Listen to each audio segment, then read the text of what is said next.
vous parlez d'une civilisation écologique. Alors expliquez-nous ce qu'est la civilisation écologique. La civilisation écologique, c'est celle qui consiste à préserver le cadre de vie de nos compatriotes, et notamment à la préserver en leur permettant également de vivre de leur activité.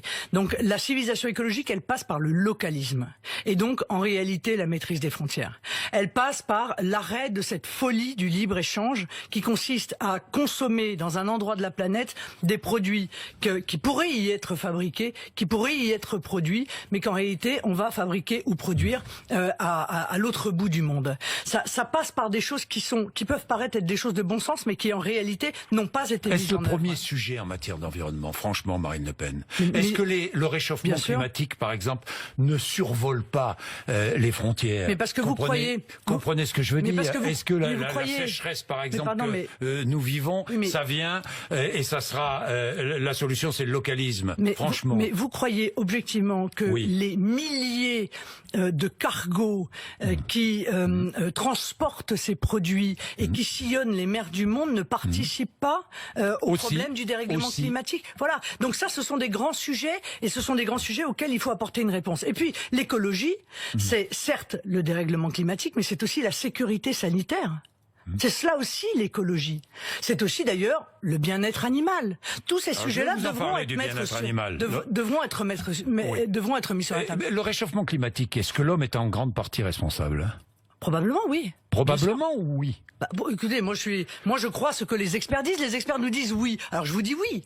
Oui. Voilà, je respecte ce que la science nous expose. Par exemple, à Monsieur Bolsonaro qui participe au réchauffement climatique indirectement en laissant la forêt amazonienne brûler. J'ai vu les derniers chiffres qui sont tombés ce matin. Elle a brûlé 3 fois plus entre janvier et août que ce qui n'était jamais arrivé jusque-là. Oui, enfin ça, je suis pas convaincu de ça en l'occurrence, Monsieur Bourdin, parce que je crois que hélas la forêt amazonienne brûle tous les ans et que dans les années précédentes, il y a eu également des feux qui sont terribles, des feux qui sont terribles. Et il y en a d'ailleurs, ce dont personne ne parle, il y a des feux terribles également régulièrement dans les pays en Afrique, exactement. Qui participent pour 25% à l'émission de CO2. Donc si on veut pas faire de politique politicienne, excusez-moi, si on veut pas faire de politique politicienne, alors on regarde la réalité, toute la réalité en face. On n'attaque pas M. Bolsonaro parce qu'on l'aime pas, parce que politiquement on est engagé contre lui. C'est ce qu'a fait Emmanuel Macron.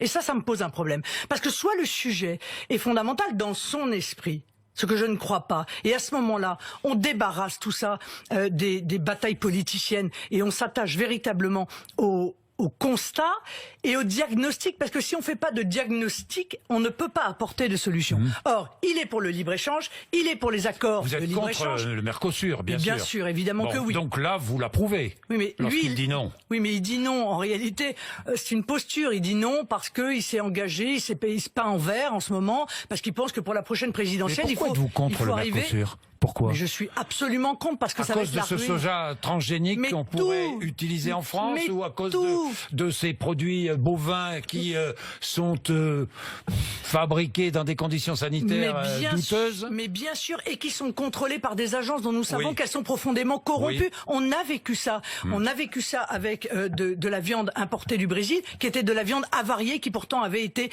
certifiée. C'est la mort de notre agriculture. Est-ce qu'on veut que nos agriculteurs meurent? Ça aussi, c'est un vrai sujet sur l'écologie. Est-ce que l'on veut préserver une activité pour nous nourrir qui soit sûre, qui soit de qualité et qui n'oblige pas à des transports qui sont insensés, ou est-ce qu'on ne le veut pas? Je suis désolé, mais toute la vision d'Emmanuel Macron est à l'inverse en réalité d'une vision écologique.